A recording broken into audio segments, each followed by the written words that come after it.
Have you ever tried taking photos at night and your images come out looking grainy, flat, honestly, really bad? In today's video, I'm breaking down the 3 most common mistakes photographers make in low light situations, so you can avoid them and turn your nighttime photos from this to this. But before I show you that, first, what is it about low light photography that makes it so tough for even the most experienced photographers to take great pictures? Well, when you're out shooting in dim conditions, you're essentially fighting against the 3 pillars of the exposure triangle: aperture, shutter speed and ISO. Now, if you're not familiar with how these 3 elements work together, check out my video on the exposure triangle. I'll leave a link up here. Understanding this foundation is key to mastering low light photography. Right, let's look at the biggest mistake photographers make. Many photographers ignore the available light. They don't look for other sources of light that could help them. There are lots of artificial light sources that you could make use of. Street lights, car headlights, the light coming from a busy pub or cafe or something like that that's reflected onto the street through the window. So when you're thinking about shooting in low light, don't think about cranking up your ISO, because all that'll do is bring some noise into it. You might want to use an external light source like a flash, but that'll probably completely change the mood of your photo. Far better, think about, is there a composition I could make using an artificial light source?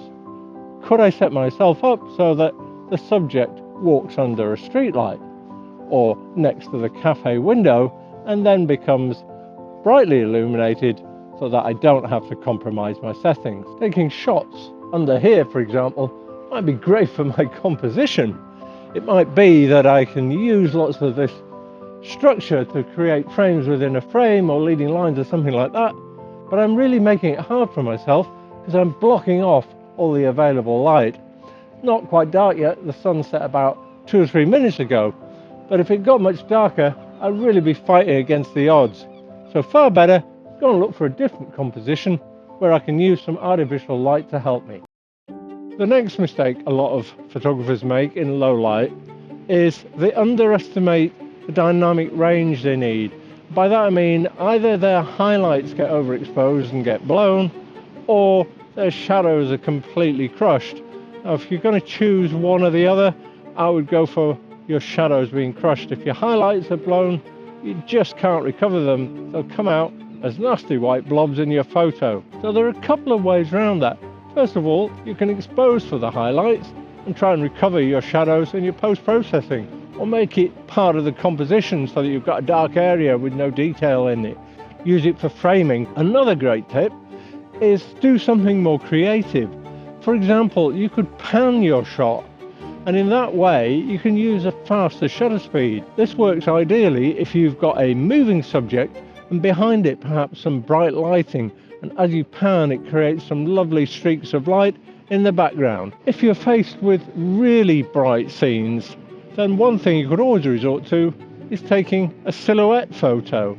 In that way, you expose to the highlights. Even though your subject might be completely dark, it makes a beautiful silhouette. The final mistake that I wanted to mention that some photographers will make, particularly for beginners, is to have your ISO set on something like auto and no limit on it.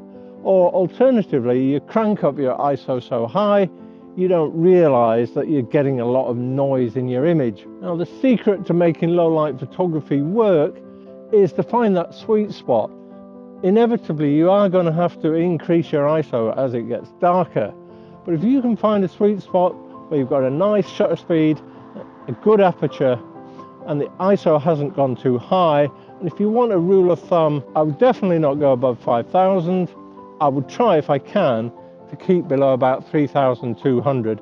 Modern cameras today are pretty good in low light situations. The other things you need to think about doing is make sure you turn on any image stabilization features you have, both on your lens and your camera. That way you can eliminate all your camera shake. The chances are you're going to be using a shutter speed that you can't handhold completely stable.